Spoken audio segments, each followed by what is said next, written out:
So I think John, you go there. Come. Yep. And then done. Got it. No, come up here. Come up.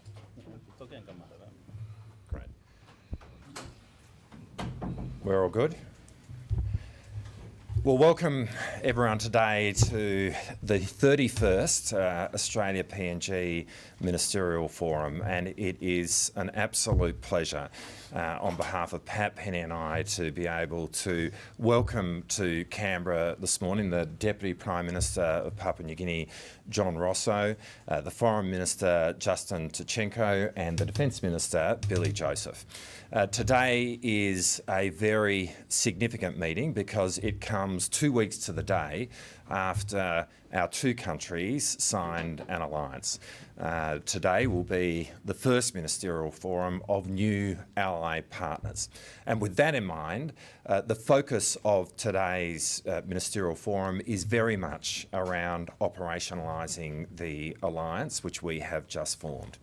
Today we will be discussing the various elements about how we can move our defence forces more closely together.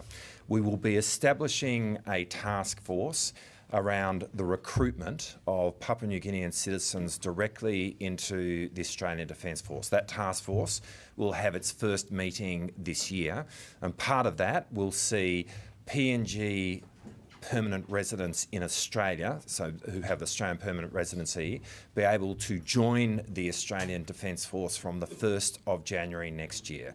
Papua New Guineans with permanent residency in Australia will be able to join the Australian Defence Force from the 1st of January next year. We will be discussing ways in which we can support each other with infrastructure, and today we are announcing a $7.7 million commitment to establish a 200-bed facility at Goldie River Barracks in PNG. This will enable an additional 200 soldiers to be trained each and every year into the PNG Defence Force. We'll also be announcing a $2.2 million commitment to design barracks in Hela, which for the 3rd Brigade of the PNG Army. And again, a very important infrastructure commitment. A key conversation that we've been having for some time now between our two defence forces is how we can work to develop PNG's air wing, and there has been a number of developments that we've done there which have included Spartan aircraft from Australia rotating through PNG. Currently we do some training of PNG aircrew, but today we're also announcing that beginning next year we will be training 6 PNG pilots each year to build that air capacity. And in addition to pilots, we will also be providing training to engineers and other aircrew. Today we're announcing as well that we will be providing 3,500 rifles to the PNG Defence Force over the course of the next 4 years. And when we include what the work that we'll be doing in terms of armories and the like, that's a $35 million commitment.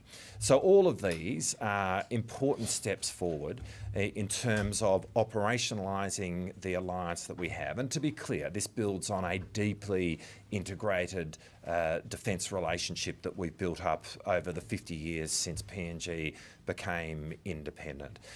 This is the first time that us as a group met after we took office in May of 2022 was in February of 2023, and since then we really feel that we have taken the relationship to the next level. We're very excited about the momentum that exists within the relationship, and we're very excited about what we will be able to do today to take that forward. And with that, I will hand over to the chairs of today's Ministerial Forum, which is Penny and Justin. So Penny. Thank you very much, Richard. Well, can I first extend my personal welcome to Deputy Prime Minister Rosso, to Minister Tkachenko, Minister Joseph, and to the entire Papua New Guinean delegation for this, the 31st meeting of the Australia PNG Ministerial Forum. We do meet at an historic time. 50 years ago, Gough Whitlam sat next to Sir Michael Somare at the ceremony for Papua New Guinea's independence in Port Moresby, and just last month we saw Prime Minister Albanese stand with Prime Minister Marape to celebrate 50 years of that independence and we have a Puk Treaty, an alliance partnership, which is second to none. So this is the first forum where we meet as alliance partners. And what I wanted to underscore is what that means. As Prime Minister Marape described it, he talked about this being one big fence securing two houses. And we bring that unprecedented level of strategic trust to every aspect of our relationship. So it is operationalising the alliance in the ways that the Deputy Prime Minister, the Acting Prime Minister has described. But it is also bringing that level of strategic trust and closeness to development, to economic and infrastructure partnerships, to education partnerships, to the way in which we look at the NRL, to the way in which we look at telecommunications. All aspects of our relationship are defined now and imbued with that character of the alliance, a unique level of strategic trust. Today, we take important further steps in relation to the alliance. And I met with Justin for breakfast this morning, and we talked about the fact that this group of ministers on both sides, we are stewards of this alliance, and what we want to ensure is that over the period we are in these roles, we do elevate the relationship across the board to reflect what the alliance means. I'm sure there will be many things we discuss today. But I can announce a couple of things in addition to what Richard has gone through. I'm pleased to announce a new education and skills package worth over 150 million Australian dollars to support Papua New Guinea's productivity, economic growth and human development. This delivers on our commitment to increase education spending to 100 million per year under our development partnership plan. I'm also pleased to announce a $25 million humanitarian and disaster relief package to build capacity within PNG's disaster monitoring and response, which Minister Conroy can speak to in more detail. I'm very pleased to have the opportunity with my friend and brother Justin Tkachenko to chair the forum today. It's certainly one of the many great honours of being Australia's Foreign Minister, and I look forward to the discussions, and I thank Papua New Guinea ministers for coming to Australia for this forum. Thank you, Richard. Thank you. It is an honour for our delegation to be here for this fourth, under our government, fourth ministerial forum that has been co-chaired and now chaired as well by Honourable Penny Wong. It's no mistake why we're here. We have now taken our relationship with Australia to the next level, especially as an alliance together. And with that, as Minister Penny Wong said, Wampla Banis, Tupla House, different backyards. So we are together in more ways than one. And today we will discuss and come to conclusion some outstanding issues, from visas to implementation of our current programs, projects that have been going on for many years through defence, education, health, technology, communications, and of course defence. And we look forward to those outcomes.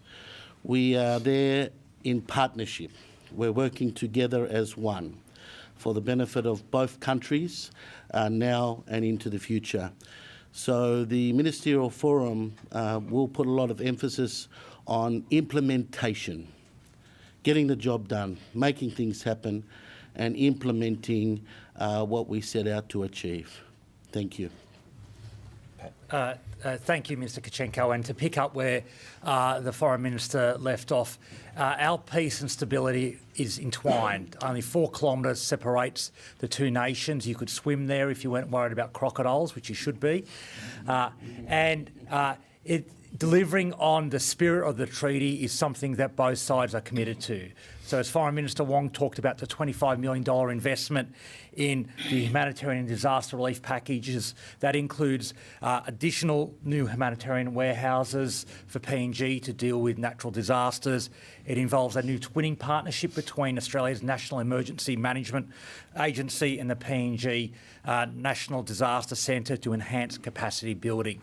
But peace and stability goes beyond responding to natural disasters. Fulfilling the concrete commitments around the treaty also involve equipping the PNG Defence Force. So in addition to what the Acting Prime Minister has outlined, we will be providing 4,500 uniforms to the PNG Defence Force. Importantly, these uniforms will be to exactly the same standards as the ADF's uniforms, exactly the same qualities in terms of signature management and quality. The only difference will be that they will be manufactured with a PNG defence pattern on them. But security goes beyond physical security, it goes to economic security. And that's why the economic relationship is so important, and that will be discussed today as well. Australia is the largest trade and investment partner for PNG, and it's a position that we're privileged to have. And a key part of that economic partnership is support for the PNG team to enter the National Rugby League, to enter the premier competition of the greatest game of all. And I welcome, on behalf of the Australian Government, I had to get that in there, and I welcome on behalf of the Australian Government the naming of the new PNG team as the Chiefs. I think it's a superb name, and it's a result of a great competition run by Prime Minister Marape, and I can't wait to see them getting on the field in 2028, and they'll soon dominate the competition. So thank you very much, and I'll hand over to Defence Minister Joseph.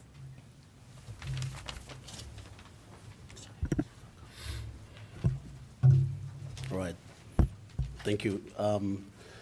I was here when the treaty was signed, and Prime Minister Albanese said from the newest of allies, PNG in Australia, closest neighbors, friends, and to the newest allies.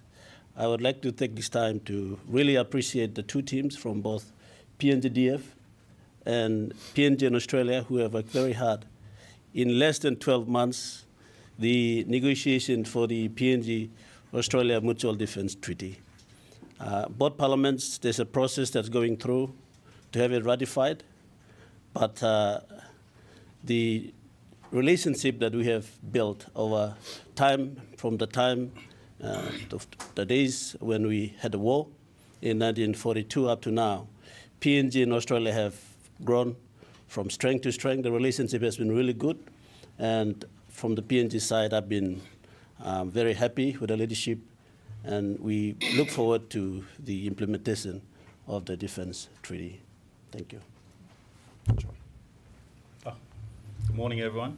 First of all, acknowledge Acting Prime Minister Marles, Pat Conroy, and Penny Wong, all good friends. And good to see you guys again here on our annual ministerial forum between both countries. It's the 31st ministerial forum, and I think the third one I've been involved in since 2023, and it's moved from step to step. It's a normal annual meeting that we're here for the ministerial forum. But whilst we concentrate on the treaty, I think this is more than just a treaty. It's the relationship between Australia and Papua New Guinea that's been ongoing for 50 years. Australia has been working side by side with us.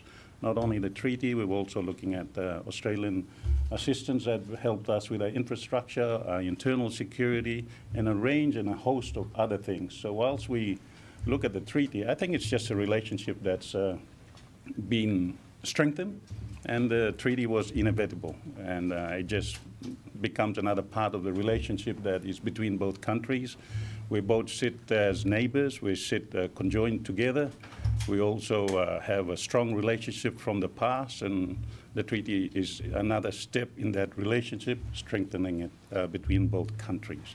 So I'm quite satisfied with it. I look forward to the various announcements. I say thank you to that. And the NRL, as Pat said, NRL is a great achievement. It'll make and strengthen the relationships between both countries, tourism going to Papua New Guinea and vice versa coming to Australia. rugby team, sports, which is the underlying essence of both countries. We love our rugby league, similar to Australians, and I think it'll strengthen the people-to-people relationships between both countries. And I look forward to further discussions on all these subjects between both countries at this ministerial forum. Thank you. Beautiful. Ben.